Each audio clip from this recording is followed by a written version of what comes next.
So good morning, all of you. So you must have seen similar articles in the newspaper, right? Like this is today's newspaper. So if you see, I'm not showing the screen. So India abstains on Sri Lankan vote at UN Human Rights Council. So these are the articles that you see in the newspapers on a daily basis, like what is happening in Sri Lanka and why India is abstaining. Recently, India has abstained from Russia. Or India, there is also an article on India-Russia relations. For example, what is happening in Russia, Ukraine, how does it affect India? So all these are the basic things that you see in the newspapers. But as a beginner, you may not be understanding the full story, like why or what is the major relation between India, its neighbors, and what are the technical terms that you hear in the international relations. So there are a lot of terms that you hear in the international relations. For example, legacy apart, okay, or strategic autonomy, or multilateralism, unilateralism. So what we are trying to do is give you that basic outlines. What you are దాని పని డైరెక్ట్గా ఈ టీచరింగ్కి connect చేయండి రాదు అంతసేపు. So what we are trying to do is, let's say, understand the story from different perspectives. Like we'll start in a chronological order. That is how India foreign policy started. Like, did it start only after 1947 or was it there before 1947? Then what makes international relations so special, right? And why is it important for you to understand the past to appreciate what is happening right now? So we'll go in 3 or 4 layers. Okay.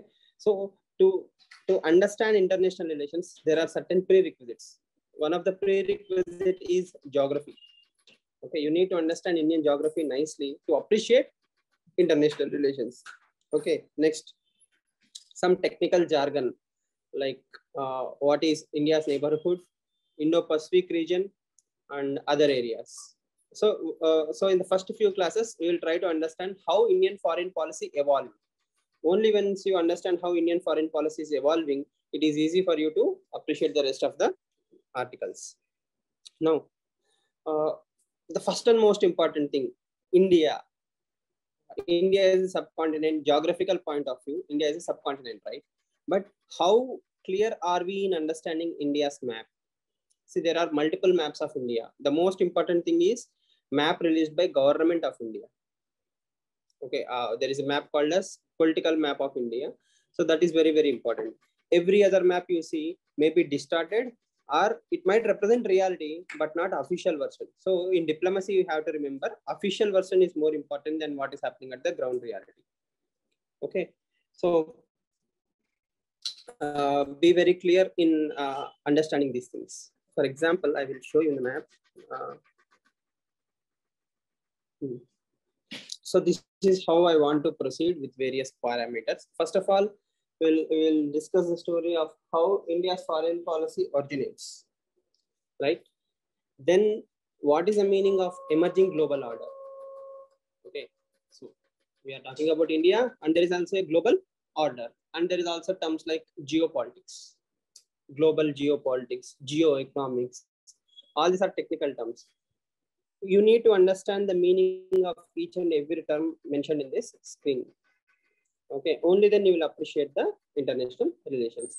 If you don't understand the meaning of any single word, it may be like, I know, but you don't exactly understand the depth. Two different things. Knowing the topic, like knowing the meaning of unipolar, bipolar, multipolar is very easy. If there is only one pole, it's unipolar. If there is only 2 poles, it's bipolar. Multiple poles, multipolar. So there is no logic in explaining them. But what is the implication? Implication is more important. For example, do we need to have a world with unipolar or bipolar or multipolar world? Have we seen unipolar? Have we seen bipolar? Are we seeing multipolar? Okay. Where does India want to be? Does India want to be in a bipolar world? Or India wants to be in a unipolar world or a multipolar world?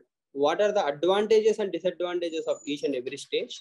Okay. Is India a pole in itself? Are we a superpower to claim that we are also a superpower? right? Not only claim to live up to the expectations. So there are multiple parameters, right?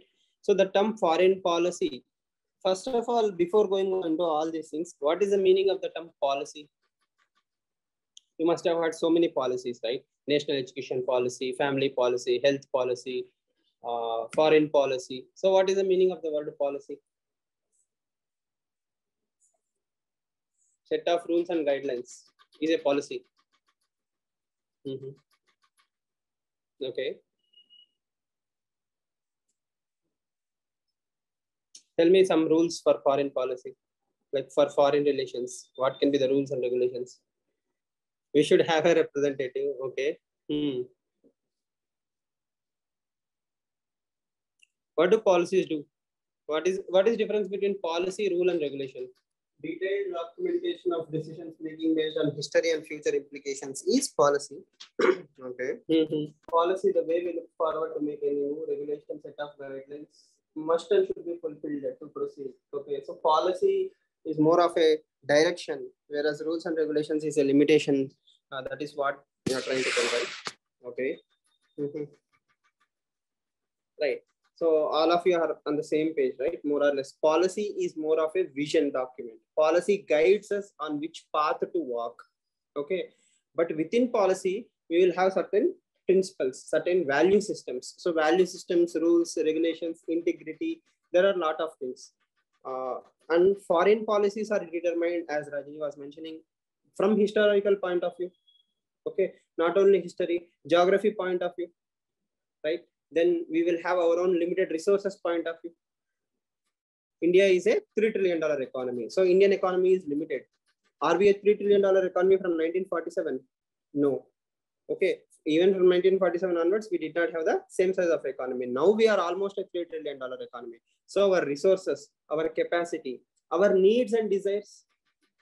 For example, the present requirement of India is different from the past requirement of India. So there are a lot of things that will decide or set boundary for a policy. So policy is ever evolving. There is no firm policy. Like there is no fixed pattern of policy. And as Dr. Jaishankar has divided, he divided Indian foreign policy into 6 stages.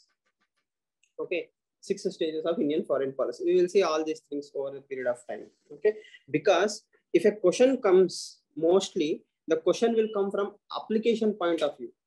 For example, let's say the present foreign policy after 2014 is called as Modi Doctrine, because Prime Minister Modi is leading it. So it is called as Modi Doctrine. Earlier it was Manmohan Doctrine or Gujarat Doctrine. There are different doctrines, and different doctrines will give different perceptions to Indian foreign policy. So that is the significance, and most important thing in foreign policy is question will definitely come on the application of Indian foreign policy. For example, the Indian value system, Vasudhaiva Kutumbakam. Okay, all of you know Vasudhaiva Kutumbakam, right? So Vasudhaiva Kutumbakam is a very important determinant of Indian foreign policy. So whenever India follows a foreign policy, Vasudhaiva Kutumbakam has been an important theme. Okay, next. Foreign policy is theory. Okay, international relations is application of our theory. So having theory is easy, right? Saying, India is a good country is theory. Is India really a good country in application? Who should tell it to us? Other countries, right? Being an Indian, declaring myself as India is a great country is very easy. Patriotism and all those things. But if Bangladesh people say India is a good country, then that is the test of India's foreign policy. So there are multiple countries. Within the world, you have what we call as a sphere of influence. The term is SPHER, sphere of influence. Okay, sphere of influence is one thing, and neighbors are one thing. Okay, so the first and most important thing Dr. Raja Mohan says is you have to win your neighbors. Okay, India shares land boundary with so many countries and maritime boundary with few countries immediately, like Sri Lanka, Maldives, Bangladesh, Myanmar. Whereas land boundary with China, Pakistan, Afghanistan, and Nepal, Bhutan. Okay, so if you cannot have a good relation with your own immediate neighbors, okay, you cannot have good relations with the rest of the world. Why? Because if we have continuous headaches with our own neighbors, we cannot focus our energies on other areas. Okay, so one more requirement of understanding foreign policy is you have to have a different set of ideas. For example, BJP has its own set of ideology, Congress have its own set of ideology, even CPI, CPM have its own set of ideologies. And say, for example, we have a lot of minority population in the country. Yes, Muslims. There are good number of Muslims in India. If we don't have good relations within our own country with Muslims, like there is a communal right every other day, we cannot have good relations with Islamic countries. So our own internal country politics matters to foreign relations. So the summary is international relations is a part of internal security, economy, society, geography, and every other aspects like art and culture. Okay, so international relations should not be treated as an isolated subject. It's a group of everything. Okay, and mixing all these things will make more sense.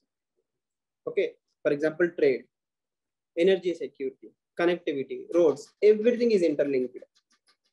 Now, so these are the neighborhood, like India's neighborhood first policy, right? More or less with China also. So these are our neighbors. What is the importance of each and every country? Where do we connect? Where do we diverge? That is the important thing. After that, recently, the most important geographical or geopolitical theater is Indo-Pacific region. The Indo-Pacific region, land boundary and maritime boundary, Indo-Pacific region.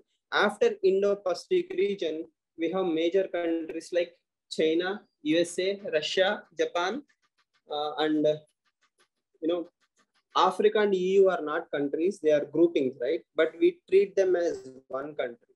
So we can either discuss India, Germany, India, France, India, Britain relations, or we can club everything and say India, EU relations, European Union relations, or India, Africa relations, because Africa is 54 nation country, continent, right?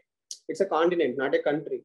So, but do we actually have good relations with all the countries? No. So we generally tend to club Africa as a one grouping and discuss. Then we have syllabus-based groupings like BRICS, SCO, and other aspects, right?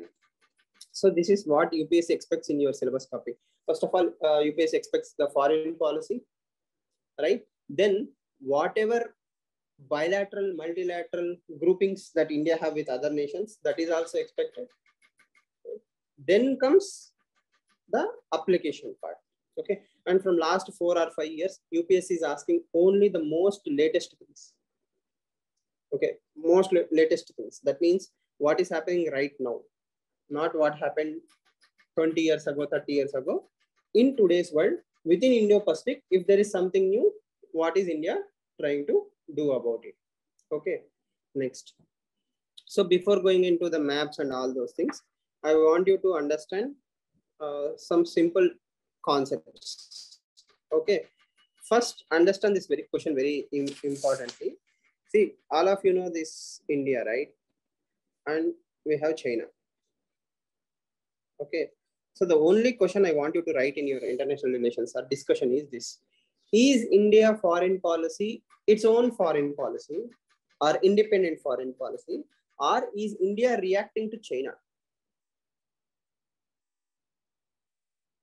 Is India having its own foreign policy, or is everything that India does is actually a response to China?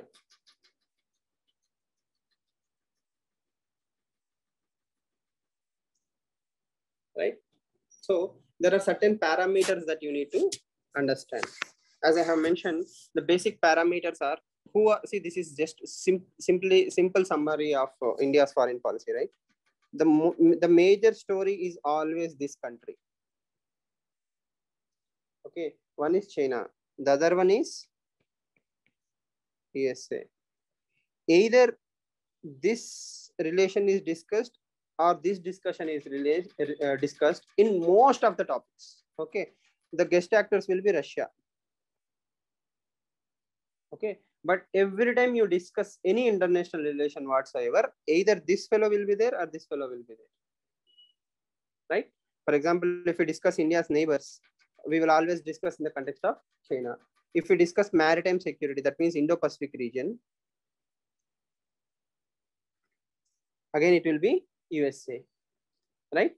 So technically speaking, there is a push, there is a geopolitical phenomena that India should be either with USA or India is against China.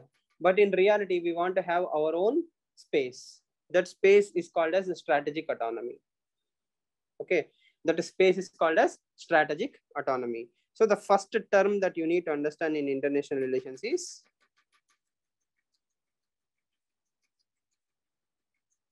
national interest. Okay, national interest. It's always about India. India first and India last. That means everything is about India or for India. Okay, because for UPSC purposes also.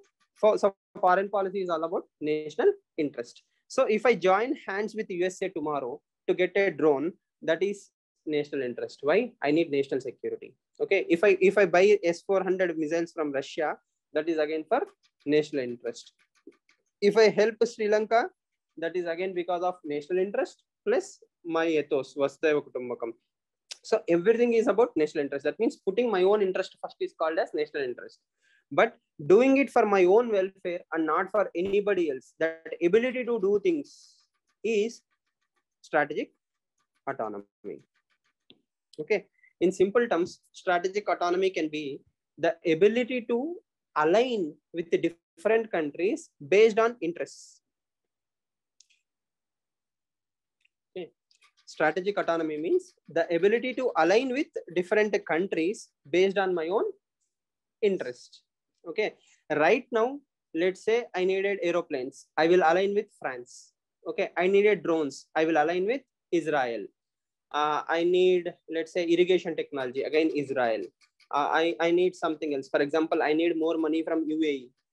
Okay, I need investments. UAE have money, I need investments. So I will align with UAE. I don't consider it as an Islamic country or any country. What I need is interest. So this ability to multi-align. See, these are all terms that you need to remember. This ability to multi-align is strategic autonomy. So strategic autonomy is a theory, whereas application is multi-alignment. Okay, that means, is India a friend with everyone? See, leaving Arctic and Antarctica, right? Okay, India have relations east, west, north, and south, every direction. If you think about it, do we have friendship with Australia? Yes. Do we have friendship with North American countries or North American continent technically? South America, Africa, right? Europe. Again, within Asia, do we have friendship? Yes, with Russia, with China, Mongolia. We are not living in any small country, right? Africa, so many diaspora are there. Like that means throughout the world, everywhere, Indian presence is there. So India is one of those few countries which have good relations with almost everybody. Okay, in spite of all the hatred, we never call Pakistan as our enemy. For understanding sake, in our classes, we call Pakistan as the enemy, right? But in diplomatic parlance, we never call Pakistan as an enemy, right? So that means India is friends with everyone. We try to negotiate. We spread Vasudhaiva Kutumbakam, vaccine, Maitri, and all those things. So this ability to deal friendship with everybody, and at the same time, whenever there is an interest, there is a need. If I do something, that is called as strategic autonomy. Normally, what happens? Jealousy comes in, right? If India is moving closer towards USA, China will be angry. If India moves closer to China, USA will be angry. But India has few countries which can align with anyone. The best example is with Russian case, right? Russia-Ukraine war. It is showing its own strategic autonomy. If you don't have strategic autonomy, what will happen? Israel has to believe that we have to hate Russia or we have to be against Russia. Right now, India is taking a principled stand. Okay. Now, this ability to expand is called as sphere of influence. Very important term. Sphere of influence. Sphere of influence means your ability to get things done or have some impact. Okay. So, recapping whatever we have discussed, the first and most important thing is national interest. Everything in UPSC or international relations is about national interest. India needs something or India believes that something will help India in the long run. Okay. This is national interest part. Ability to follow national interest freely without joining any group is called as strategic autonomy. Right? Strategic autonomy can be visibly seen through multi-alignment. So these are the things. So national interest when freely done without any external pressure is strategic autonomy.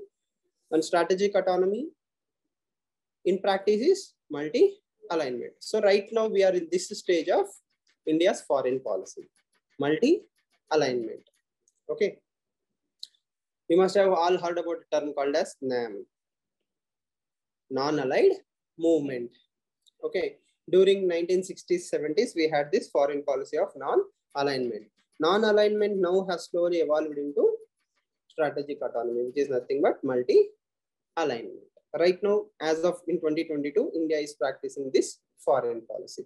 We don't come under anybody's influence. We do something for our own national interest.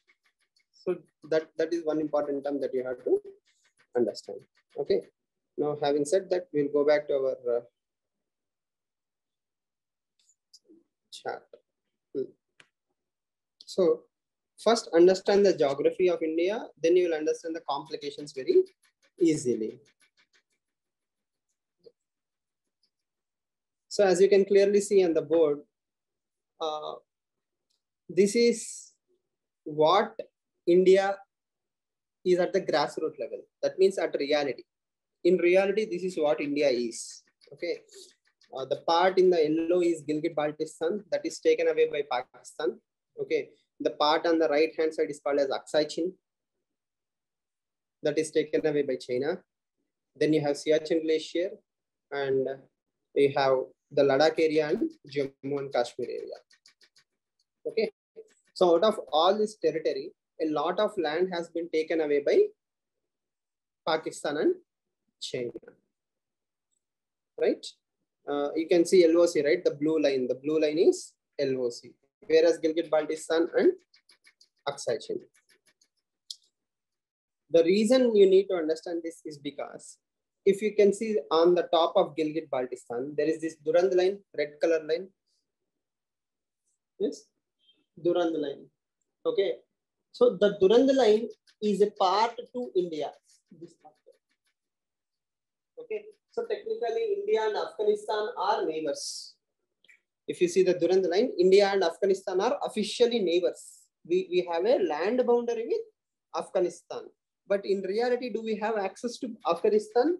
No. Why? That entire territory is claimed by Pakistan. Okay. So that is a major theme. That means our own neighbor, Pakistan, is cutting access to one more neighbor, that is Afghanistan. And above Afghanistan, you can see it's a Central Asia, the Tajikistan. Okay. If I go into Afghanistan here, a little bit to the left, okay, I can access the entire Central Asian country. That means India, which had access to enter into Afghanistan and then to Central Asian countries, the interrelations are cut off by Pakistan. So that's a huge problem. Okay. Next. China is a very big neighbor of ours. And there is a buffer state between China and India, that is Tibet. So it's like a sandwich, right? China, Tibet, and India. If India and China are two breads, Tibet is the topping, right? So it's a buffer state. These states are called as buffer states. But right now we follow a policy called as One China policy. That means we have officially recognized Tibet is a part of China. Tibet is officially part of China. It's called as One China policy. Hong Kong, not Hong Kong, sorry. Hong Kong, Tibet, all this belong to China. Okay. So what happened because of this? There is no longer a buffer between China and India, right? That means, see, forget Tibet. Now China and India are directly touching each other. I mean, they are directly sharing the border. Earlier it was China, Tibet, and India. So there was some buffer, no friction. Right now frictions have increased. The best example is Galwan Valley. Okay. After 1993 Border Peace and Tranquility Agreement, India never had a problem with China. But only in 2020, we had a border issue with China. That clearly shows there is a unsettled dispute between India and China. Okay, this part. This entire part is a huge problematic territory between India and China. So China is not only happy with that, China wants to extend its influence. So this small country is called as Bhutan. Okay, Bhutan is very integral to India's national security and Bhutan security also. That means it's like a state of India, but it is having a separate nation status. Okay, so what China is trying to do is create a wedge between India and Bhutan. It wants to break the friendship of India and Bhutan. So it has recently attacked this particular area called as Doklam Plateau. See, this small line is there, na? Sikkim. Okay, it is called as chicken neck corridor because it's like a chicken neck, right? It's a very slim thing. So that is why it is called as chicken neck corridor. And China wants to attack that area and affect India and Bhutan relations. Not only that, China also claims part of Arunachal Pradesh. Right? China claims part of Arunachal Pradesh as its own. So these things will clearly tell you that on the right hand side, you have China. On the left hand side, you have Pakistan. With both the major nations, we do not have a settled boundary. Yes or no? We do not have a settled boundary with either our friend Pakistan or with China. So when you don't have settled boundary with your own neighbors, you will always have some issues with your neighbors. So let's imagine today India is moving towards becoming a $5 trillion economy. India is working for a $5 trillion economy, Atmanirbhar Bharat. Everything is going well. Stock market is doing fine. People are buying, shopping, everything happened. Then suddenly, let's say India and Pakistan started some war like Kargil. I mean, Pakistan is occupying. India won't officially willingly start a war, right? Let's say Pakistan have sent some terrorists. What happens because of that? Our stock markets will collapse. People who invested in India will go away. They will take our money. So rupee will collapse. So every time you have an unsettled boundary with your neighbor, you cannot happily say, I will only focus on economy. Even if you are focusing on economy, your neighbor wants to have some war. It wants to collapse you. Okay. So what will China or, Pakistan gain by this?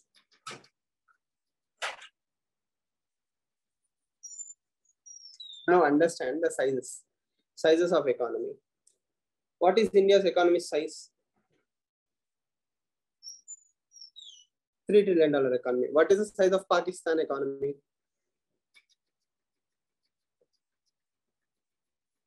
See, economy is very important. I told you, right? To understand IR, you need to understand geography. You need to understand the logic. What is the size of Chinese economy?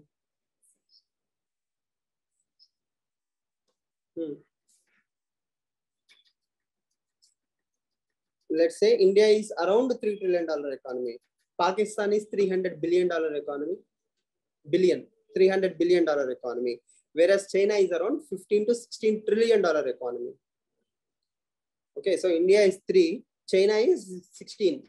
Pakistan is $300 billion economy, right? So for such a small state which is already collapsing, it is totally dependent on money of China.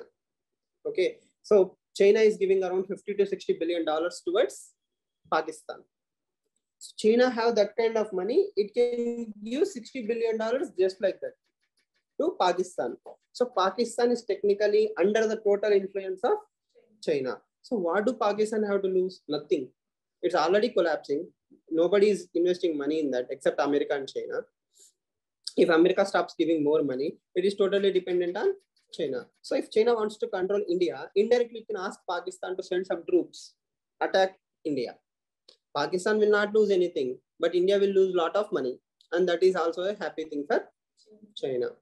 Again, this may not be done in the reality, but it is all perception. There is a fear. This fear is called as two-front war. Two-front war. One front is China, the other front is Pakistan. And there is also a concept called as 2.5 front war. 2.5, 2.5 or 2 Okay, that means internal security like Naxalism, terrorism within the country, China and Pakistan collectively is called as 2.5 front war.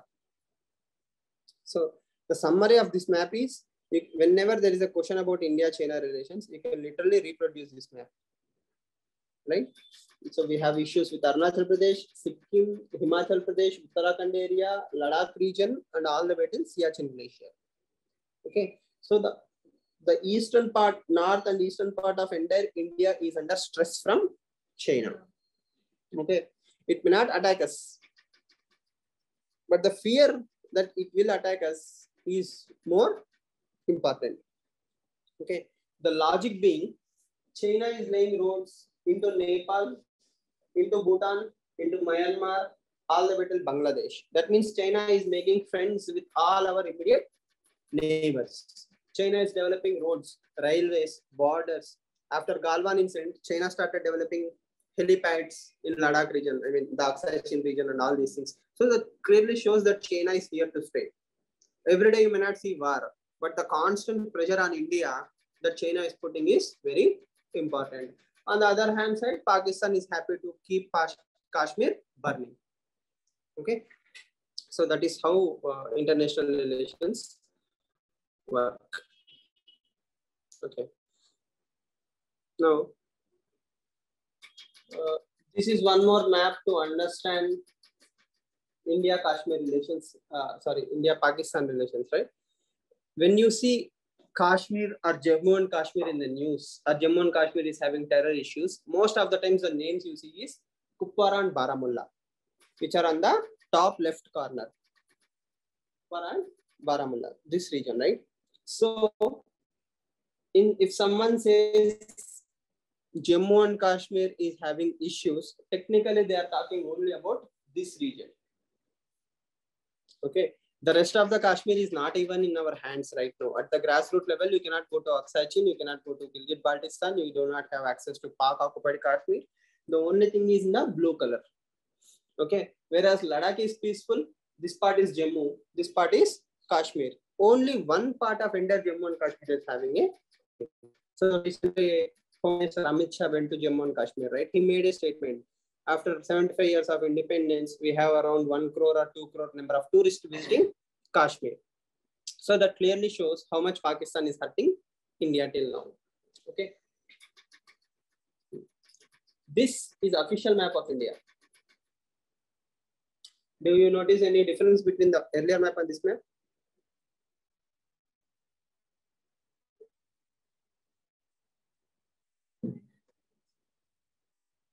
What is the difference between the map I showed you earlier and this map?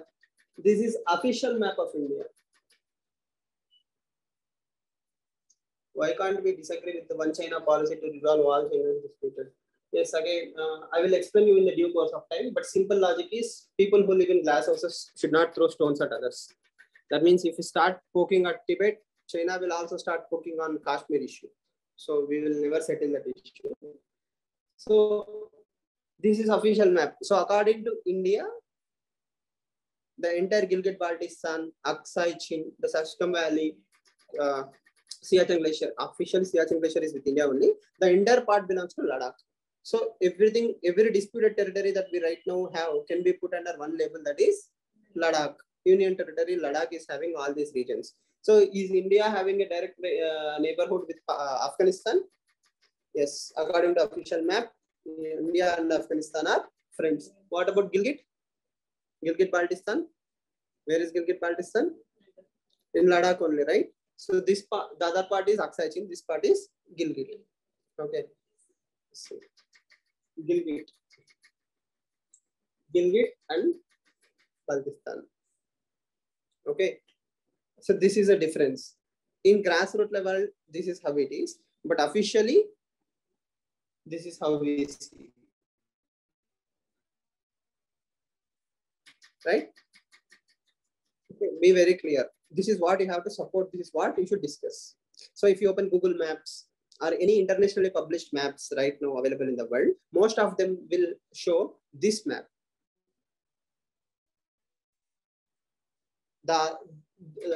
This part, the green part will be shaded in the lines or something, claiming that India does not actually have it. But officially, India owns all these territories. So obviously, if you are an Indian and a government servant, you will not be happy with a distorted map. This is the map I want the world to see, because Maps are very powerful.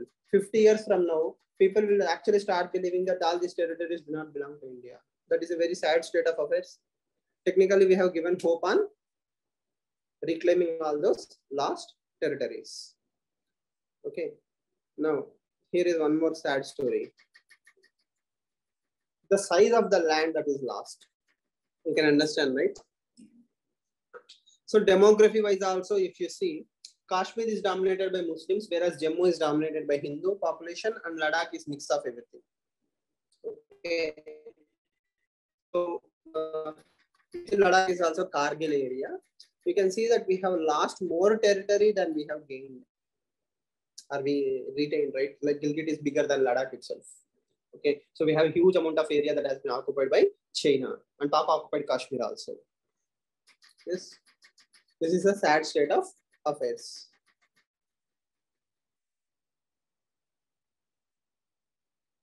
Okay. So there was also a discussion that we should demilitarize Siachen Glacier. Siachen Glacier is the highest battlefield in the world. It is the only thing that is separating Pakistan and China from directly meeting with each other. So in Middle East, Siachen Glacier. So there has been discussion that Siachen Glacier should not be having any army, etc., etc. But all of us know that the moment you withdraw army, it becomes a occupied territory. Okay, clear? See, every point that you are seeing right now is what you will apply in international relations. There is one more area with Pakistan that we have disputed territory that is called as the Sar Creek area. Okay, the name is Sar Creek. It's in the Gujarat area. Okay, as the map on the left side shows, it's on the Gujarat area, but it's a riverine dispute. It's a riverine dispute between India and when you don't have settled boundaries, people will start claiming. For example, the green line is still where Pakistan claims the boundary, whereas red line is still where India claims the boundary. If you have a determined boundary, if you have a wall between you and your neighbor cannot say, the land beyond wall is mine. But as long as you do not have a wall, your neighbor will, whenever he wants to pick up a fight with you, he will come and say, this belongs to me. So this is one more area where India and Pakistan have issues. I hope you can notice the importance of this map on your own before I tell anything. So the name of this red line is called as China-Pakistan Economic Corridor. Okay, whatever you see is economic corridor. It's not a road, it's not a pipeline, it's a corridor of hundreds of kilometers. Okay, corridors will have power stations, nuclear plants, roads, railways. Corridors means hundreds of kilometers of area. Okay, but it is connecting 2 points. Which 2 points? China all the way till Gwadar port. Okay, so there is a port in Pakistan called as Gwadar port.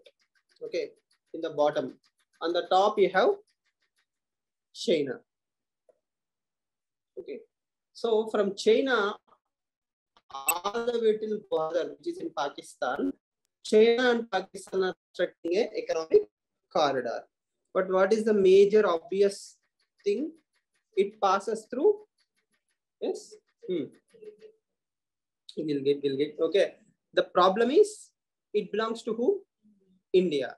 So this region of India has been occupied by Pakistan. So neither Pakistan nor China took India's permission to lay roads through Indian territory. So that is clear violation of India's sovereignty. Yes or no? That is a clear violation of India's sovereignty. So that is why India is not a member of Belt and Road Initiative. One of the reasons, not the only reasons, one of the reasons why India refused to join Belt and Road Initiative is they have violated India's sovereignty. Very important thing that you need to remember. And Gwadar also gives access to China for a warm port. See, this is a warm port. That means 365 days the water is accessible. Okay, so that is the importance of China-Pakistan Economic Corridor. Where is Gwadar Port?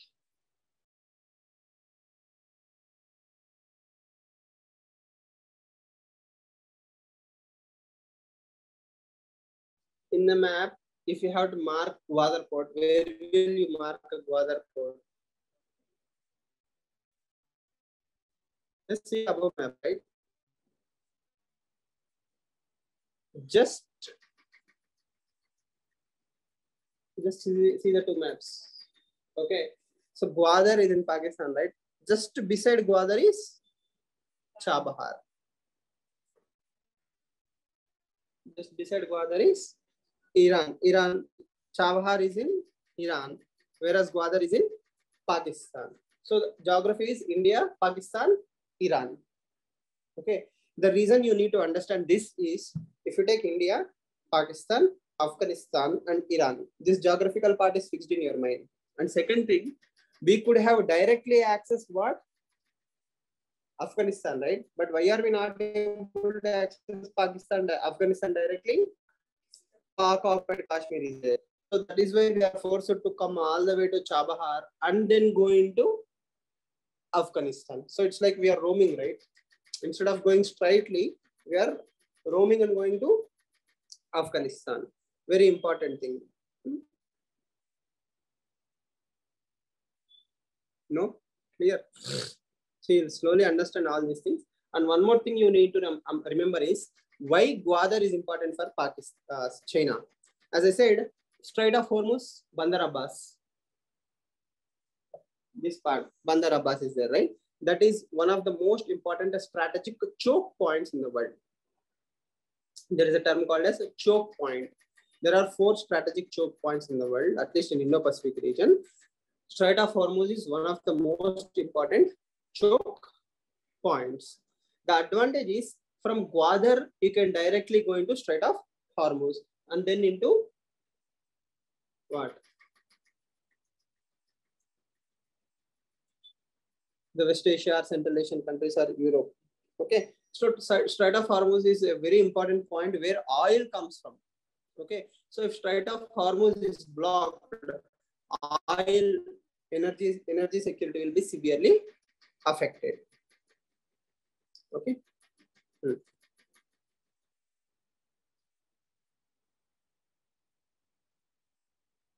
Right. So again, this map makes more sense, right? If you can see, this is what I was talking about.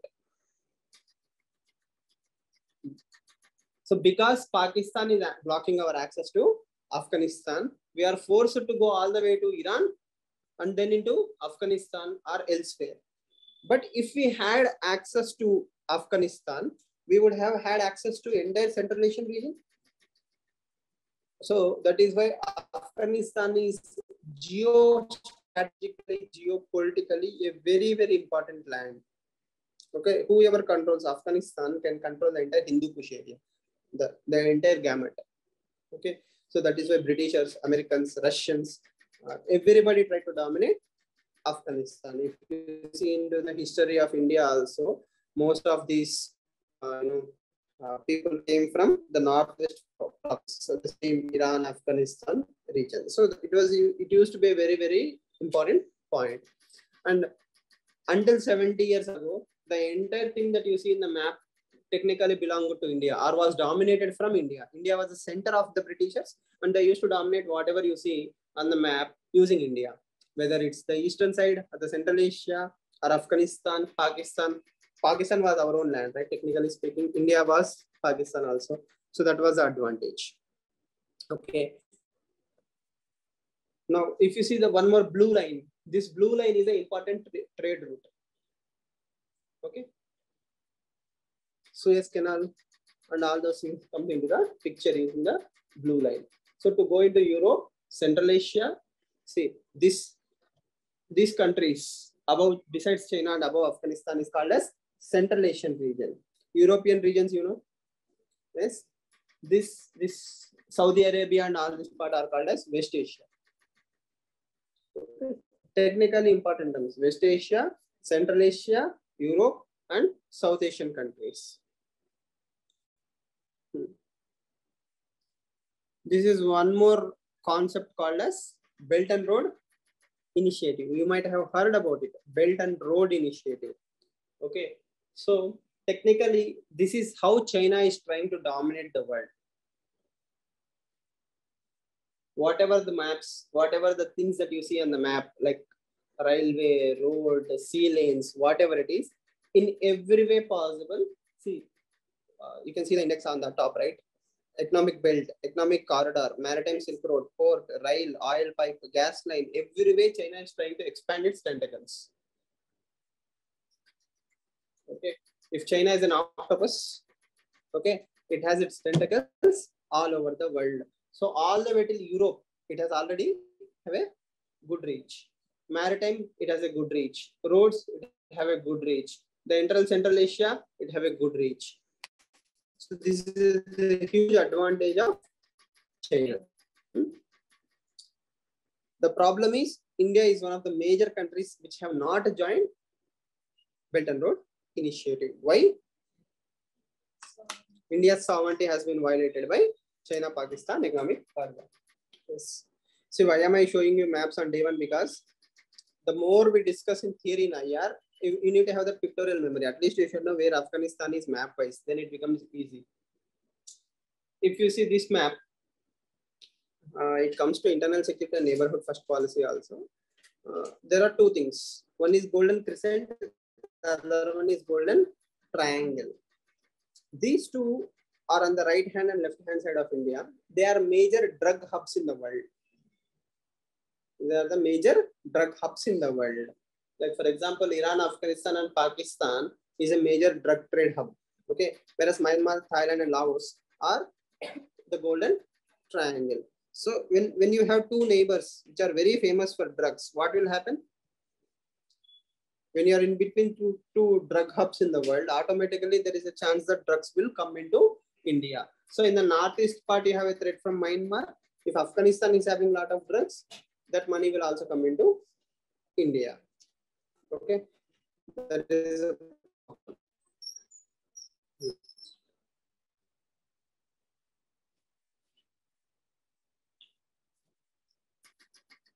yes. One more map to understand India-Africa relations, or India-Europe relations, or India-Southeast Asian relations. Every day, the theme is, if you remember this map nicely, it will show you how well China has influenced every other country. Every country is a Belt and Road Initiative. So obviously China cannot be some members, right? So that they have a China. India and Australia are taking the major exemptions. If Africa, yes, almost entire Africa is taking the help of Belt and Road Initiative. West Asia, Central Asia, yes, Europe, Southeast Asia, ASEAN countries, New Zealand. So that means literally China has spread its influence all over the world using a concept called as Belt and Road Initiative. And when you see the Silk Road, this maritime Silk Road, the cement color lines, it also shows you that through sea lanes also China have expanded its influence. So both in land and in sea, China has already done the groundwork. Okay, when so many countries are under your influence, you obviously will have a lot of network connections, and that is a threat to India. If you see the map closely, almost all the India's neighbors are also part of Belt and Road Initiative. Yes or no? Pakistan, Nepal, yes, Myanmar, Sri Lanka. So our own neighbors, our Southeast Asian neighbors, ASEAN countries, Russia, our friend, everybody is directly linked to Belt and Road Initiative. So that is the power of money. That is the difference between a $3 trillion economy and a $16 trillion economy. Okay. And they are not even leaving the Latin American countries. Even Latin American countries are also under the influence of Belt and Road Initiative, and entire Africa. So when we discuss India-Africa relations, the most common theme is Chinese influence in Africa. China is already influencing a lot in African nations. One last most important map. This is the most important map or geographical territory in India foreign policy. the blue color, whatever you see in the dark blue is technically Indo-Pacific region. Okay, the entire region from east coast of Africa all the way till west coast of USA. From east coast of Africa all the way till west coast of USA. This entire dark blue region is technically Indo-Pacific region. So if you just flip the map, which is bigger, India's land boundary or maritime? Just imagine the map in a reverse order. If you see the land boundary is only this much, but ocean is so huge. So anything that happens in the dark blue area will affect India. Yes or no? Why?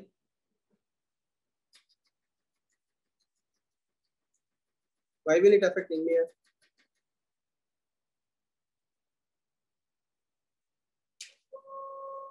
Do you see the 4 red dots on the map? 1, 2, 3, 4. There are 4 red colored dots in the map, right? They are called as 4 strategic choke points. Okay, very important. This is what UPSC have asked in 2022 mains directly.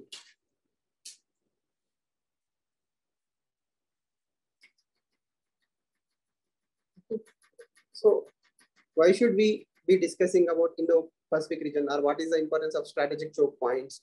Because 80% of India's trade happens only through ocean.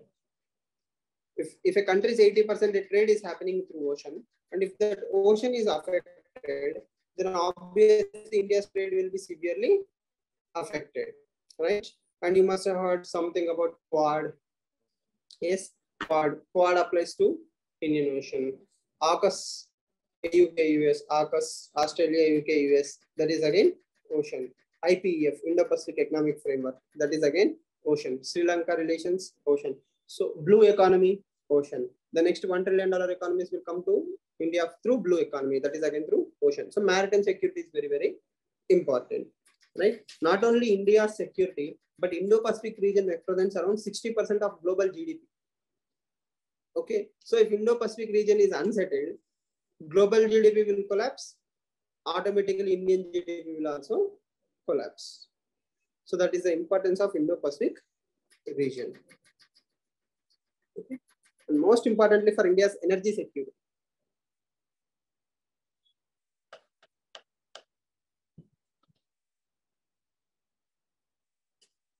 Right? Yes.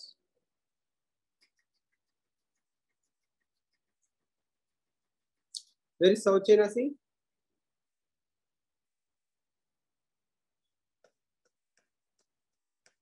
Where is South China Sea?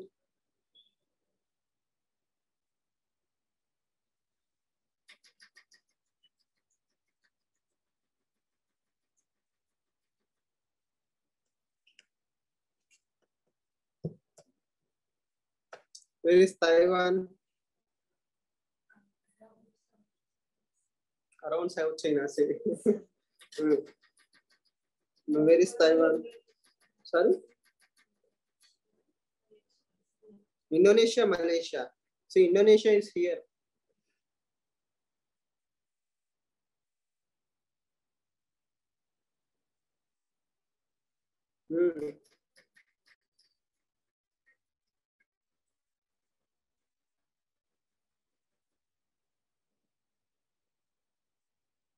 So technically, border from Taiwan to Thailand. Okay. So what she's saying is this particular part of the map is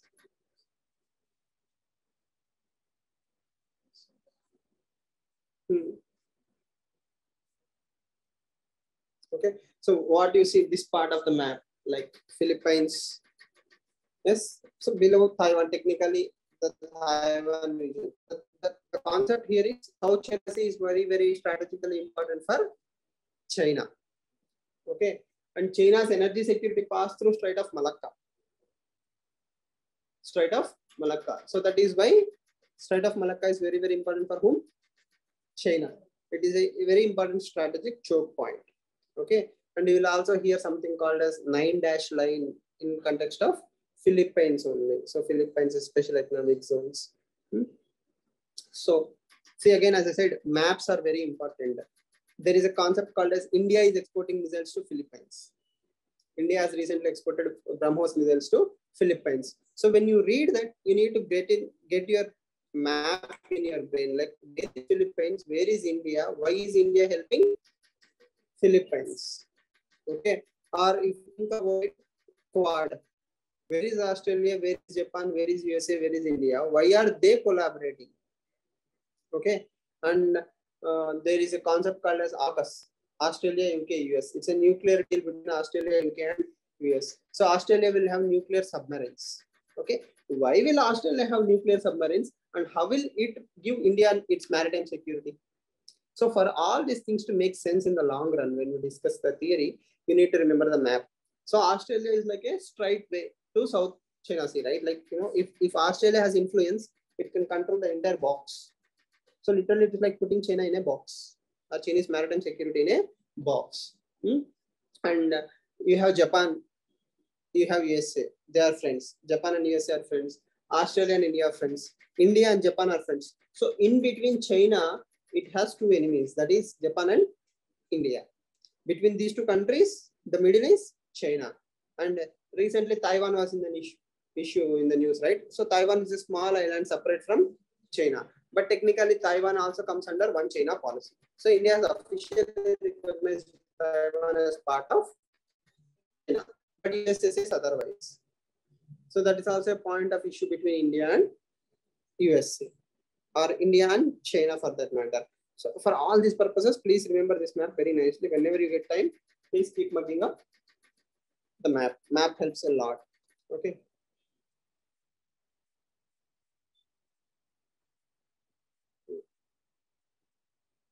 Last but not the least,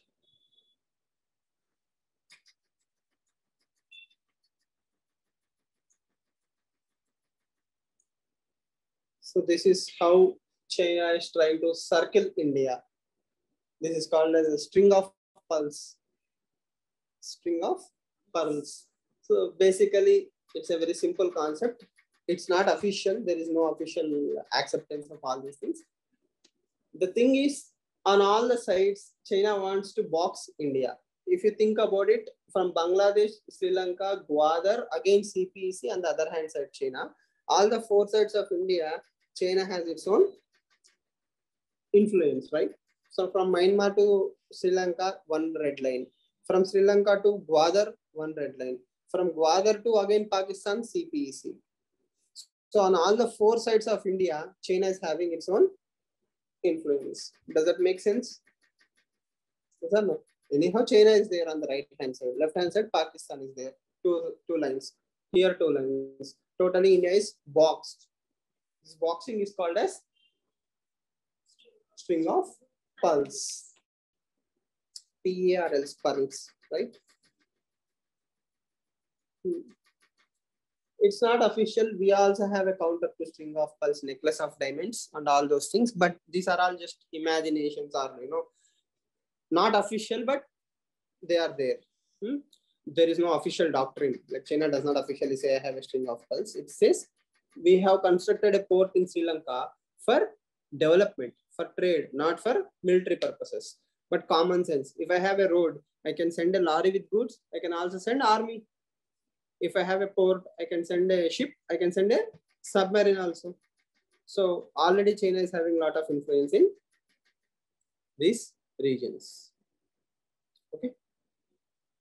So this is a theoretical part of Indo-Pacific region. So mostly, if you remember the Indo-Pacific map, every other map can be easily understood. So 90% of whatever you discuss will be in this map only. Whether it's maritime security, Indo-Pacific, India neighborhood relations, South Asia regions, IPEF, anything will be discussed only in this map. So be very clear. Next time when I see you, at least I should have some basic, right? Okay.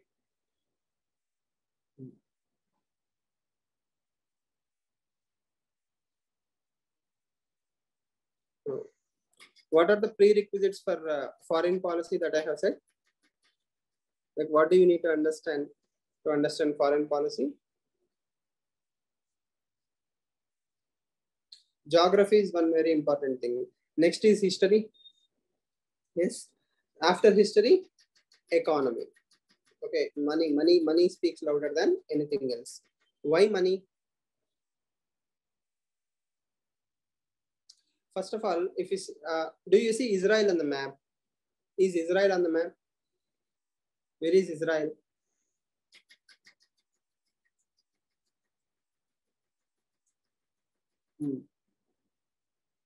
It technically is Israel on the map.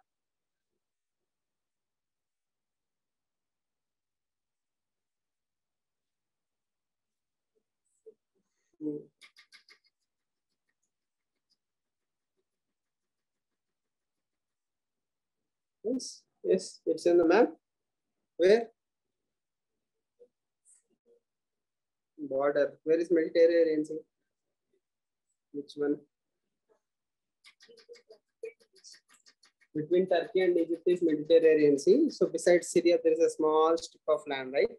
This small land is Israel. Okay, its name is not even mentioned in the map. It's such a small country in comparison.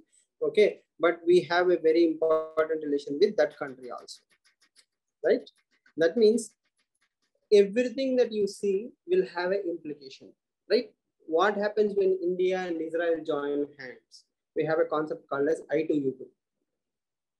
Okay, so that means in international relations, you cannot ignore any country, and at the same time, you cannot understand the importance until you see the entire larger picture. Larger pictures are more important than the macro themes. Okay, next, histories, economy wise. Okay, so Israel is a very small country, but it is economically very strong.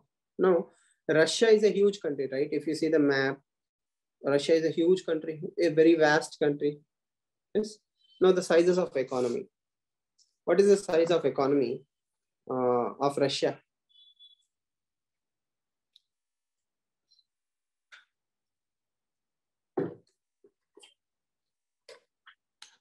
See, guess, it's not a test of your knowledge, right? It is just to understand. What is the size of Russian economy without Googling? 10 trillion dollar economy. Okay. Around $6 billion. $6 billion. Ambani have. Okay. Yes, $6 trillion. Okay. Without Googling, right? All this is just guessing. I will explain to you the logics why money is very important in discussion. More than India for sure. Okay. Yes. So there is a very nice book called as Thinking Fast and Slow by Daniel Kahneman. He's a Nobel Prize winning economist. He says, never trust your instincts because most of the times it is wrong. Russia is technically $1.6 trillion economy. Okay, it is around half of, it used to be a superpower. That does not mean it has a huge amount of money. Russia is a collapsed economy right now. Not only before the Russian-Ukraine war, earlier also Russia was around 1.9. Thanks to Russia-Ukraine war, now it must have slided to 1.6 or 1.5. So Russia is not good money-wise. Russia is good influence-wise and weapons-wise. Please remember that distinction. Now, yes. Natural gas plus oil plus coal, again, all the importance is gone, right? Russia do not have importance whatsoever in all these regions because everybody is moving towards renewable energy. The major dependent on fossil fuel was USA. It has its own shale gas now. So slowly Russia's influence is coming down drastically. What about Japan? What is the size of Japanese economy? More than India. Okay. Guesswork.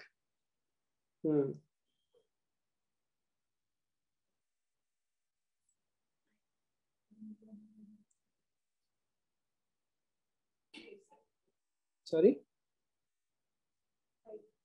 $5 trillion economy. Technically, you are correct. Japan is between $5 to $6 trillion economy. Okay. India 3, China 13. What about USA?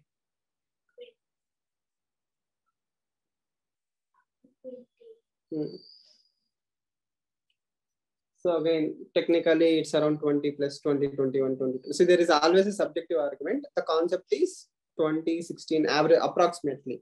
India is around 3. But if you include India's black money, according to SBI reports, it will be $6 trillion economy. So black money, complications, and all these things. We are just going by plain facts, simple facts. Okay. So Russia is having a lot of money problems, whereas China is having also a lot of money. China have its own problems. Then we have India, right? Then we have countries like Brazil, Egypt, Israel. They may not be so great in money wise, but they have their own advantages. Europe, what about Germany? Less than India. What about Britain? Less than India. How less? Maybe in billions. What, Britain? Okay, UK. Technically, United Kingdom is in billions. No? Guessing. No problem. There is no harm in guessing. So what I wanted to tell you is, with the changing times, countries will become powerful, countries will become weak. Okay, but the thing is, what kind of influence do you have? Okay, what kind of network do you have? See, why do everybody believe in Russia right now? If you think about it technically, do India need Russia? Okay, if yes, in which sense? Technically speaking, the only thing that we are afraid of Russia is the legacy weapon dependency. That means around 67% of Indian weapons are directly imported from Russia or Russian technology based. Okay, so the problem is not about buying new weapons. We have new friends like France, Israel, USA. So many countries are willing to give weapons to India in 2022. This was not the case in 1980s. Okay, but the thing is, what do we do with the old weapons? We have a lot of Russian tanks, aeroplanes, and all these things. If they are damaged, if they have developed some technical issues, we are totally dependent on Russia for spare parts. See, the technological transfer is never a part between India and Russia. That means Russia will only give us the tanks, never the blueprint. See, it's not like Mahindra cars, right? You will open the bonnet and you'll understand how to fix this. So they're technically different things. So you need the spare parts, you need the support system. Right now, India is totally dependent on Russia. So this legacy dependency is the actual problem between India and Russia relations. Apart from that, Russia even today have a very good influence in the Central Asian countries. Just above Afghanistan, you see 5 names: Kazakhstan, Uzbekistan, Turkmenistan, Kyrgyzstan, Tajikistan. These 5 countries together are called as Central Asian countries. So Russia even now have a very good influence on Central Asian countries. And Russia and China are friends. Russia and China directly share land boundary. Russia is also part of Belt and Road Initiative. So if ever there is an issue between India and China, the only Asian country which have some kind of influence over China is Russia. So as Raja Mohan says, a neutral China is more helpful to, a neutral Russia is more helpful to India. Okay, but right now what is happening? Russia and China are getting very, very closer. That is not at all a good thing for India. Okay, and there is also a concept called as axis of evil. If you see the map, Iran, Russia, Pakistan, and China, together these 4 are called as axis of evil, AXIS, axis of evil. So Iran is on the left-hand side. Iran, Pakistan, China, and Russia. If these 4 countries are together, they are very strong. Okay, Iran, Pakistan, China, and Russia. Okay, indirectly, what is America trying to tell? Every other country is with USA. But is India with USA? No, India follows a concept called as strategic autonomy. I hope everything is making sense, right? So money-wise, okay, so money-wise, they may not be powerful individually, but collectively they are very powerful. How? A $1.6 trillion economy, Russia, is still able to withstand USA. Yes or no? The entire NATO pressure, see, one small country, like money-wise, one small country is threatening the entire world. Russia is having that kind of influence. So money alone doesn't make difference. Money backed with weapons and support from its friend, that is China. It makes a huge impact. So I believe that any single country will have actually importance. If Russia can do this kind of damage to the world, China can do 10 times more damage to the world. If China stops exporting goods and services to the rest of the world economy will come to a standstill. That is the power of China. Okay, so that concept is called as the weaponization of supply chains. Weaponization of supply chains. So China have that kind of influence. Then, as I said, the entire dark blue thing is called as Indo-Pacific region, right? We can also apply it to a concept called as blue economy. There's a concept called as blue economy. So that means a lot of untapped money and resources are there in the Indo-Pacific region. So India needs to maximize its revenues. So if you want to become a $5 trillion economy, software will contribute 3 trillion. Industries will contribute 1 trillion. The one more 1 trillion has to come from blue economy. That is the power of ocean. So we have to harness the money from ocean. So it will be one of the largest contributors to India's growth. So we have to make sure that our Indo-Pacific region is very safe, money-wise, economy-wise, trade-wise. This is a simple map story of India foreign policy relations. Everything that you see in the map has a direct or positive or negative influence in India. We have good influence with West Asia, money will flow. We have a stable Indo-Pacific region, money will flow. If we have a stable relation with our neighbors, money will flow. If money does not flow, what will happen? You won't have friends. Simple logic, right? Why is Russia not having so many friends right now?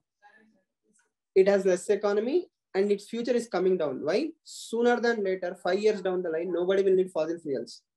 By 2025 itself, India will probably have more electric cars. If you go to the market right now, already people are discussing about electric cars, but they are not buying because of lack of range or charging stations. By 2025, everybody will slowly move towards electric vehicles. So our dependence on fossil fuels will come down. Okay, thanks to Russia-Ukraine war, entire European regions have realized that we cannot depend on Russia. Okay, so they will also move towards nuclear energy or fossil fuels or renewable energy. Okay, so like this, slowly the world will suffocate Russia. Everybody will move away from the fossil fuels. Even countries like Saudi Arabia, UAE has realized this. Like there is no future in oils. So that is why they are starting investing in other countries, sovereign wealth funds. So oil is not the future any longer. We will move away from oil. We may depend for 10 more years, but after 10 years, we don't need oil. The Russia's importance will come down. Already indigenization of weapons is happening. India is making startup for weapons and all these things. So India will reduce its dependency from Russia. India will buy more weapons from France, Israel, and America and other countries. So Russian dependency will come down. So that means slowly everybody is moving away from Russia and China. Then the real story will start. So that means by 2047, India will be totally free from legacy influences. Then how will foreign relationships be? So that is what we have to discuss. I hope this map will give you that perspectives. Okay. And Africa is a huge untapped potential. We have huge amount of money in Africa. So that is also one discussion. So like this, everything will make sense. Are we clear? Yes. Any questions? So as you can see on the board, we will discuss how Indian foreign policy have evolved since independence, right?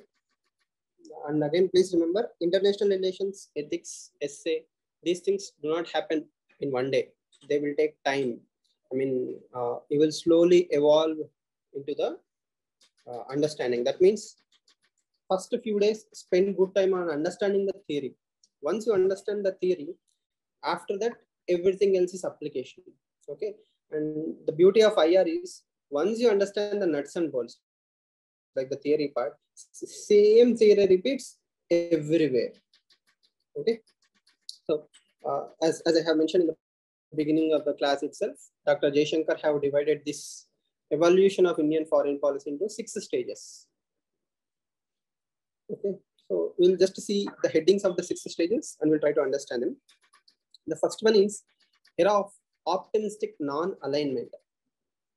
Okay, the next stage is recovery.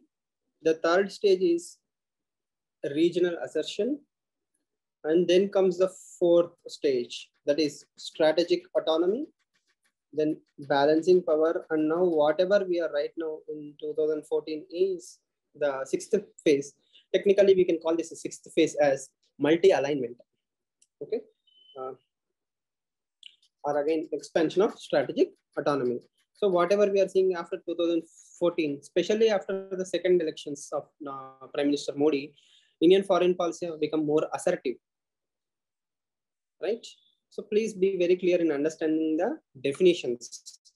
Definitions, the names, the logic matters a lot. Without understanding them, it will always be a problem. So don't assume that you know. Be very patient in understanding the beginning of the classes. There's a mains question hidden behind each and every term that you see on the screen. Now, non-alignment. You must have, all of you know what is non-alignment. Some of you are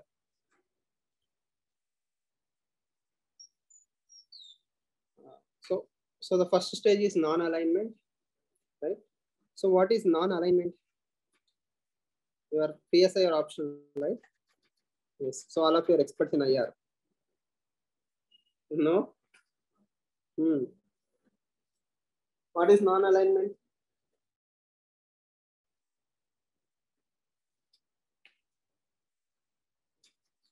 Right.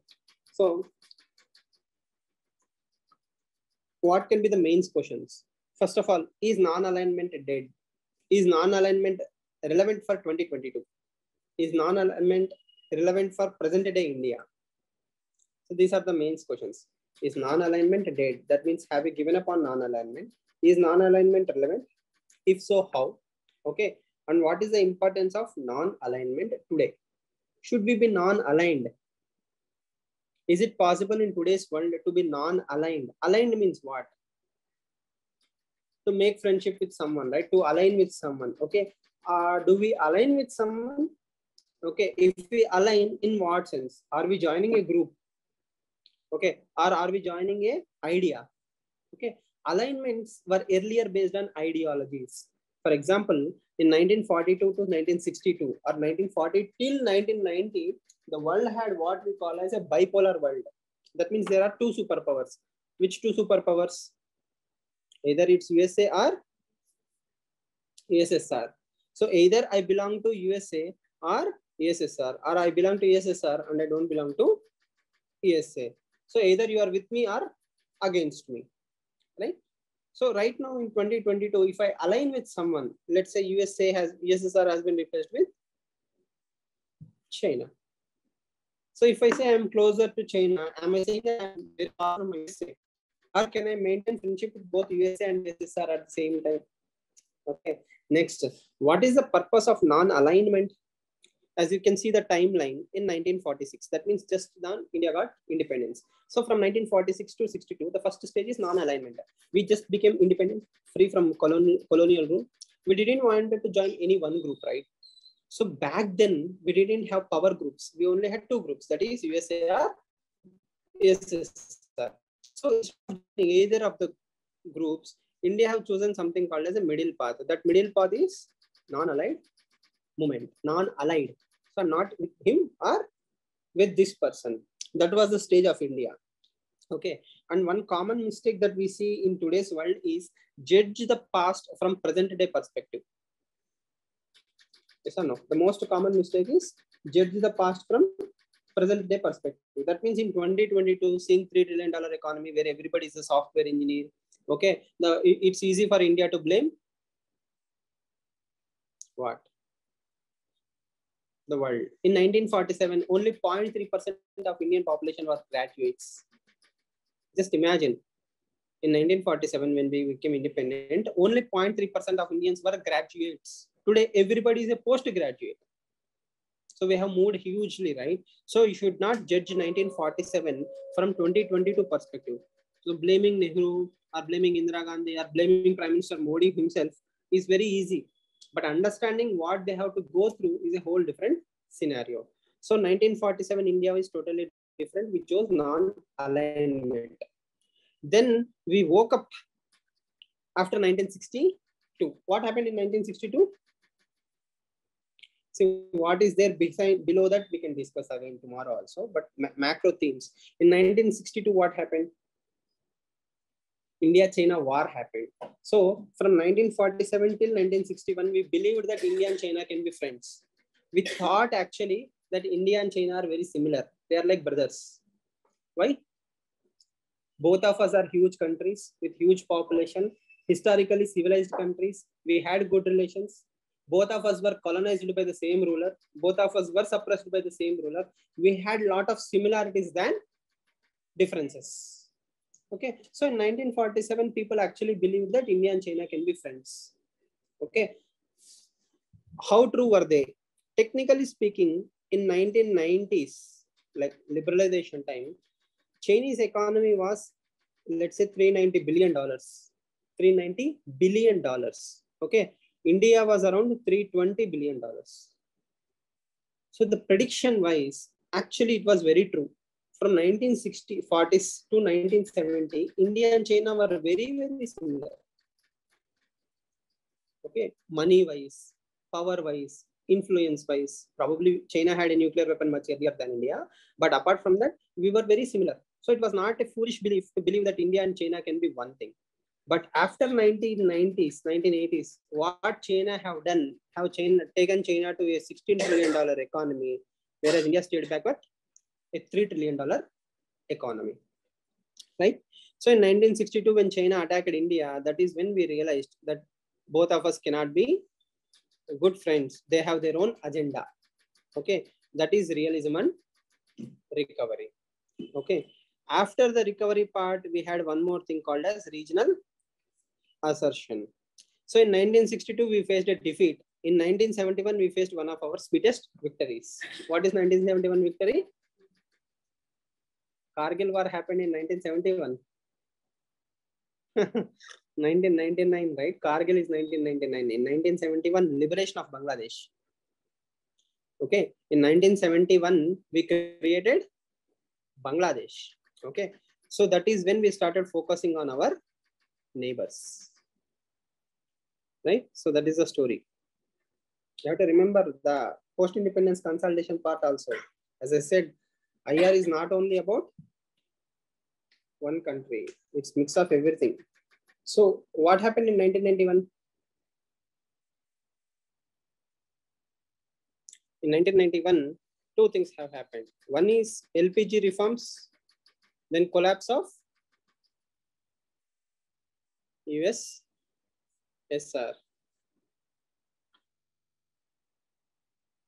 Have you heard the name Gorbachev?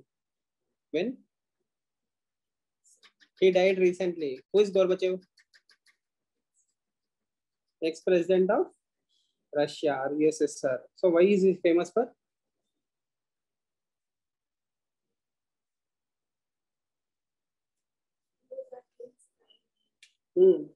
He is famous for the disintegration of Russia, Perestroika, Glasnost, right? So he is the one who spearheaded the reforms to break the Iron Curtain, that is the USSR's breakdown. Okay, so the story, see, if you understand the timeline that we are drawing, it's like from 1947, 1962, 1971, 91, right? Then after 91,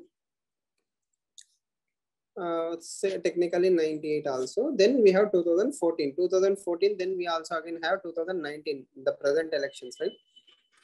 So I mean, more or less, it is about the prime minister or the macro phases. So the domestic politics, the economy have a major role in defining the phases of Indian foreign policy. Why? This was a period of Nehru's domination. This was a period of Indira Gandhi's domination. This was a period of LPG reforms. LPG reforms is one thing. At the same time, the world have become unipolar. There is only one superpower right now in 1991. That superpower is USA. Okay, USA is the only power. USSR is disintegrated. So the world became unipolar. So this entire period is bipolar, then unipolar.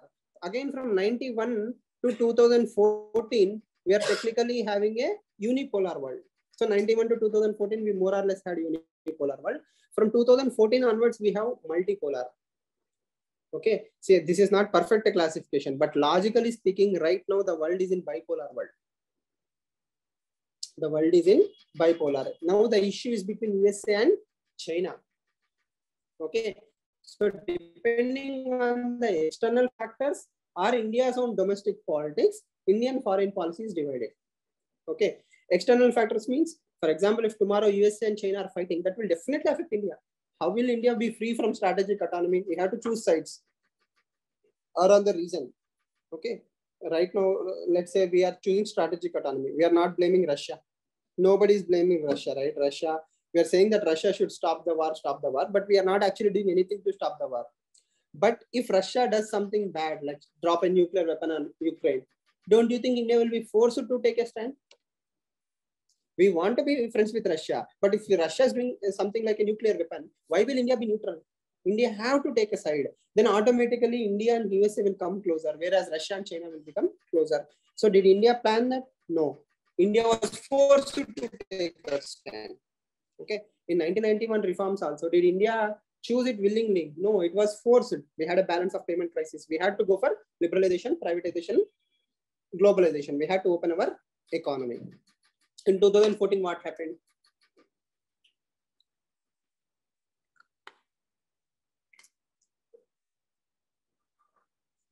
So before 2014, we also have 98, right? What happened in 1998? India declared itself as a nuclear superpower. We have done the Pokhran test and all those things. And officially, we are a nuclear superpower. Though in 70s also we conducted, in 98, we officially claimed ourselves as a nuclear superpower. Okay. In 2014, Prime Minister Modi, the present BJP government, came into the power. So the first stage of BJP government was done by leadership-based foreign policy. That means person-centric. So Prime Minister was more visible in foreign policy. Whereas in second foreign policy, he outsourced it to Jaishankar. Okay, so as India became stronger and stronger over the period, our foreign policy also became bolder and bolder. Yes or no? If you are too dependent, you will be timid. If you are free, you will be stronger. So from 1947, where we were heavily dependent, till 2022. I will tell you an example. Have you heard about PL 480?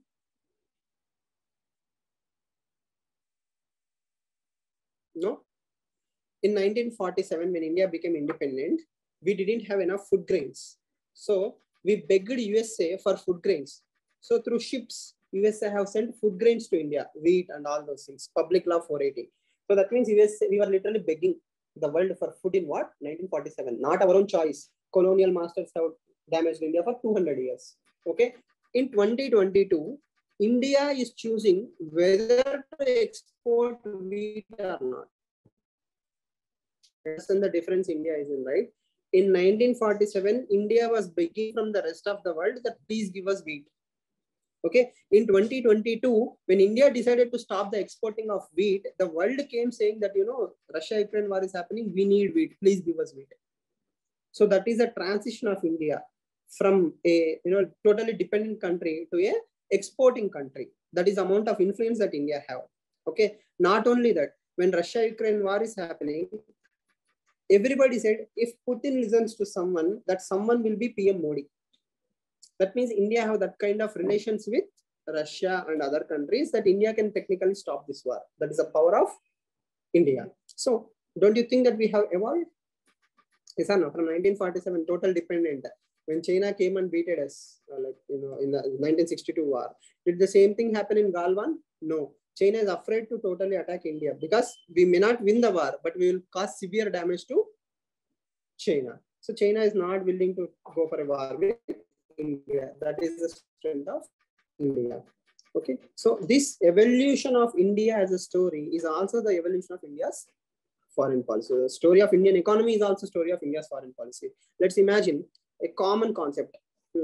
Imagine yourself as India. Okay, your friend came to you and asked for money. Like, I need 3,000 rupees.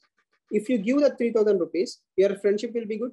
Why? That person is in a very bad position. He lost his wallet or something. He's in a desperate need. He needs money. At that time, if you say, no, I don't have money, I won't give you. Normally, relations will be affected, right? Like, both of you can be mature, but still you will feel bad. Arey, my close friend, when I'm in real need, I'm not asking for movie or party. I know that I'm in a real need of money. Still, he is not helping me or she is not helping me. Relations will be suffering at least 10%. But at that time, if you have extra money and if you give the 3,000 rupees, knowing very well that your friend is in trouble, don't you think relationships will be maintained? Yes or no? So that is exactly what happens to India and her neighbors. If Bangladesh is in problem, right now Sri Lanka is in economic crisis. If Sri Lanka was in economic crisis, country is collapsing, civil war is happening, no food, humanitarian crisis have happened. Don't you think if India was not giving a single rupee to Sri Lanka, Sri Lankans would have hated India? Yes or no? Then if somebody like China comes and gives money, because China have a lot of money, automatically Sri Lanka will be very closer to India, China. China. Simple common sense, right? So more money with us means more sphere of influence. More food with us, more sphere of influence. More technology, more sphere of influence. For example, when COVID was happening, India created vaccines. What did we do with the vaccines? We gifted it to our neighbors, right? With Nepal, even to Brazil, we sent the vaccines. So that clearly shows that when you are in problem, if I have technology, I will give you technology. If I have money, I will give you money. If I have resources, I will give you resources. If I have food, I will give you food. So in every way, if you are helping your friends will be good with you. If you are not helping your friends will move away to your enemies probably. Why? They have more money. So money is very, very essential. So it is imperative for India to become a $5 trillion economy to maintain good relations with the world. If you don't have money, we don't have good relations. Right now, in the discussion of our own class, I have ridiculed Russia to a very small state. Though it has nuclear weapons and missiles, but Russia is not money power. So without money, in future, nobody will have respect for you. So that is the story of India's foreign policy. Wheat type came from USA. Yes.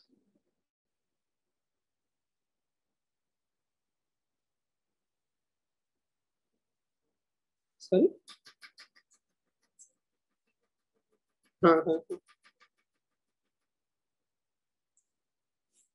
So now, so till 1998, we declared nuclear power. In 1998, see, two things, one more thing. Very famous quote by Henry Kissinger, a very famous diplomat. There are no permanent friends, there are no permanent enemies, there are only permanent interests. In international relations, there are no permanent friends, there are no permanent enemies, only permanent interests. Whose interest? Every country will have its own national interest, right? Bhutan will have Bhutanese interest. Nepal will have Nepalese interest. India will have India's interest. So everybody following their own national interest is the only thing that will be permanent. Example is in 1971 war, when India wanted to help Bangladesh. Okay. Now, threatened India saying, if you help Bangladesh, we will attack you. In like 50 years ago, when India wanted to help Bangladesh, USA threatened India saying, if you help Bangladesh, we will attack you. Okay. But the same country in 1998, which country? USA. In 1998, when India declared a nuclear status, USA is again the same country which imposed the sanctions on India. It said, no, what you have done is wrong. You should suffer. India was punished by USA. When USA says something, obviously 1998, USA was most powerful, right? The rest of the world also said what India has done is bad thing. But from 1998 to 2008, just in a span of 10 years, India have moved, 10 or 15 years, if you take more or less roughly, India have moved from enemy of USA to a very good friend of USA. The best example is 2008 nuclear, 123 nuclear deal. That means over a span of 50 years, the relations of enemy have become one of the closest. Why? USA wanted India's help to control China. So no permanent friends, no permanent enemies, only permanent interests. So that ability is called as balancing power. So from what happened from 1998 to 2013 is India have started balancing everyone. India have become more assertive. Then came the 2014 stage, which is multi-alignment. India have started showcasing itself as a strong power. Right?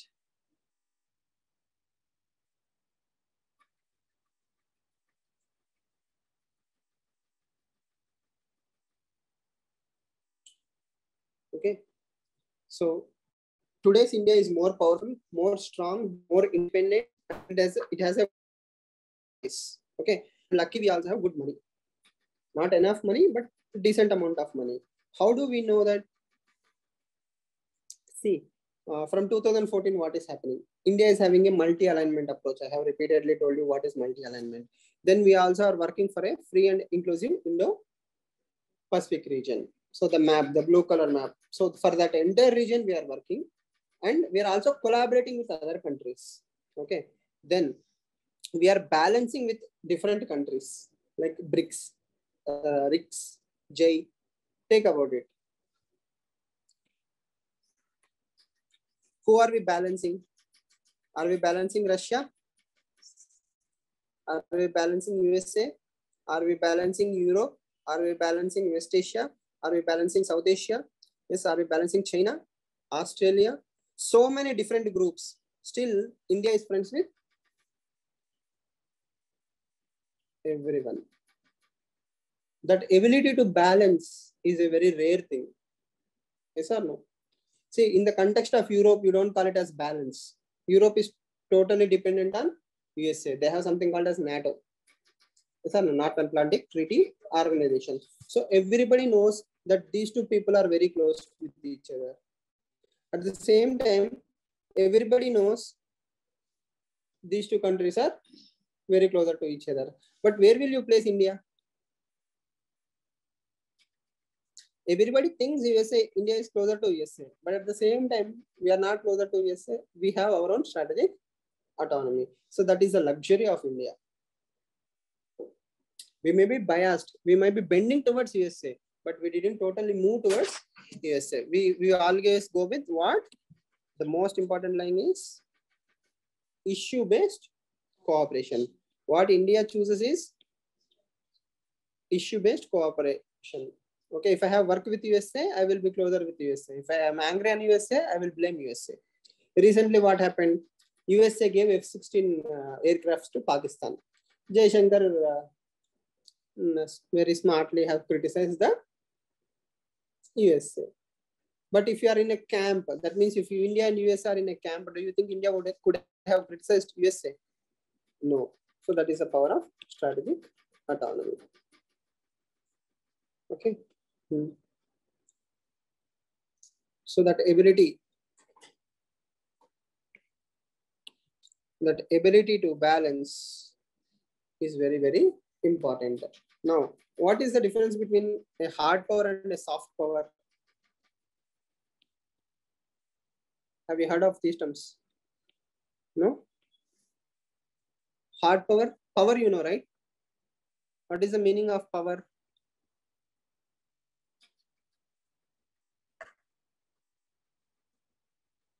Having control. Having control is power.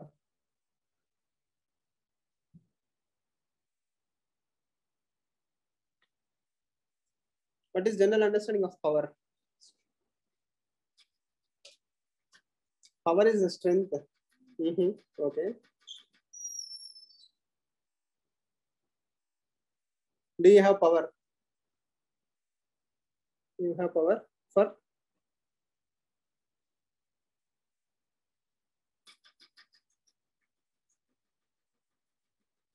Its ability to control. Okay. Control for what? So power is simply ability to get things done. Ultimate purpose of power is to get something done, right? Okay, to get that something done is power. Okay, power can be of soft power or power can be of hard power. Hard power means, let's say I wanted to eliminate terrorists. Okay, I wanted to eliminate terrorists. Dropping bombs on them, surgical strike, killing them is hard power. That means I'm using the brute force or military force to eliminate them. So through hard power, I have removed the terrorism.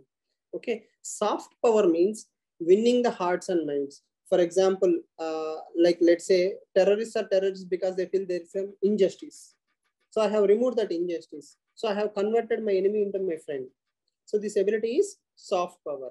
So soft power can be a lot of things. For example, food, music, language, culture, good things, goodwill. Let's say I have sent wheat to Afghanistan. I have built hospitals in Afghanistan. So Afghanistan citizens will feel India has helped us. So that is winning over the minds and hearts. So soft power is influence. Hard power is influence, but in a hard way, like using force as a means. Okay, which is better, hard power or soft power?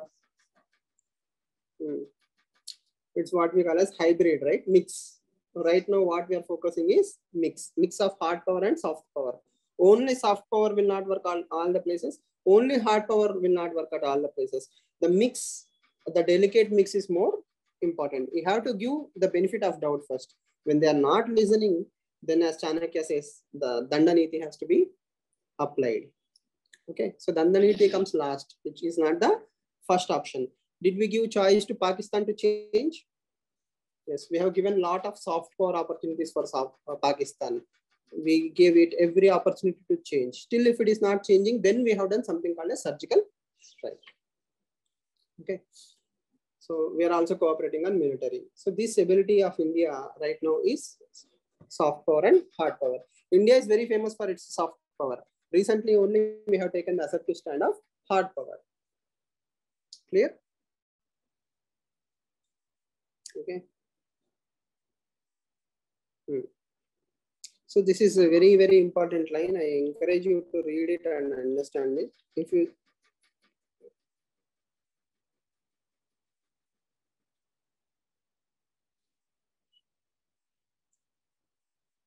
So recently only Foreign Secretary Vijay Gokhale retired. So he gave this statement saying, diaspora major soft power, yes.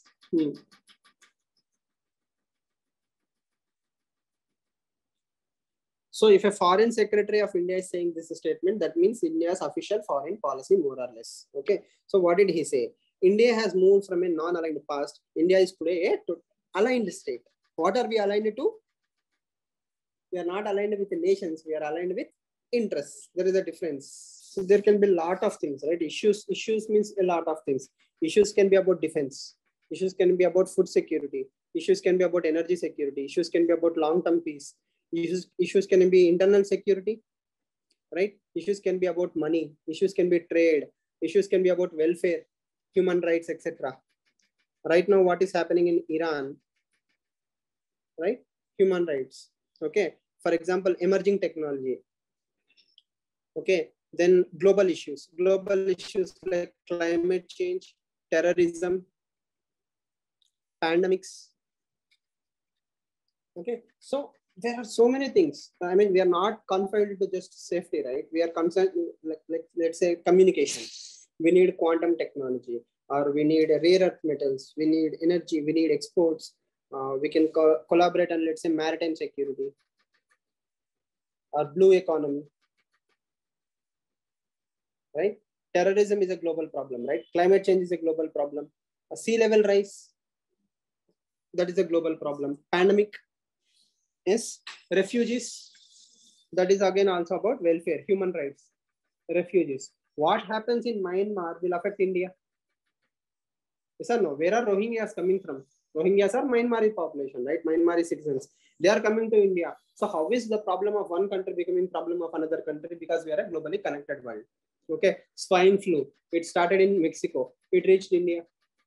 Zika virus, India. COVID, India. So anything that happens anywhere will affect India. Terrorism, it will affect India. ISIS, it will affect India. ISIS is started in Iraq and Syria, right? But it is affecting India. So that means the world is so rapidly changing that we are so heavily dependent on so many ways that anything that happens anywhere will affect India. Yes or no? So that is the issue based. So that means as long as I believe that all these are issues are there, I can collaborate with any country on the basis of need. Yes or no? For example, if I needed more pulses, I should have better relation with Africa. Okay, if I needed drones, agricultural technology, Israel, mines, minerals, uranium, Australia, probably oil, shale gas, something again, USA or Vietnam. There are so many countries, right? Minerals, Afghanistan, Central Asian countries. Trade with China and Russia is important. So the problem is based on always on issue. So we are always aligned with someone, but only for that particular issue. But at the same time, we need not depend their other issues. For example, if I'm let's say dealing with Russia, the good side of Russia I'm aligned with. The bad side of Russia I will blame. Okay, I don't have to say their bad side is also good side. Okay, that is the advantage of aligning only on issues. Okay, clear?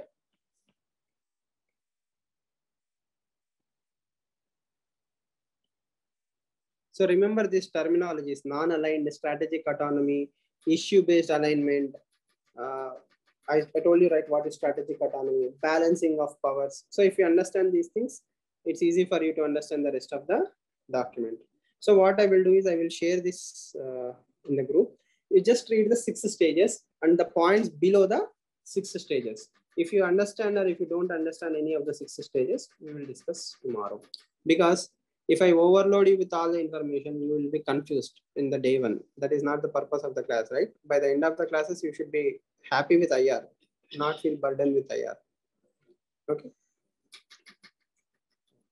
Any questions?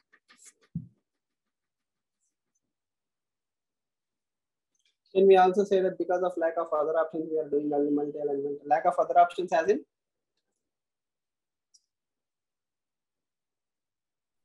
Like sir, for example, we have so many issues with China, but at the same time, for the regional or energy security, also to maintain good relations with Russia, we are participating in the SCO and all.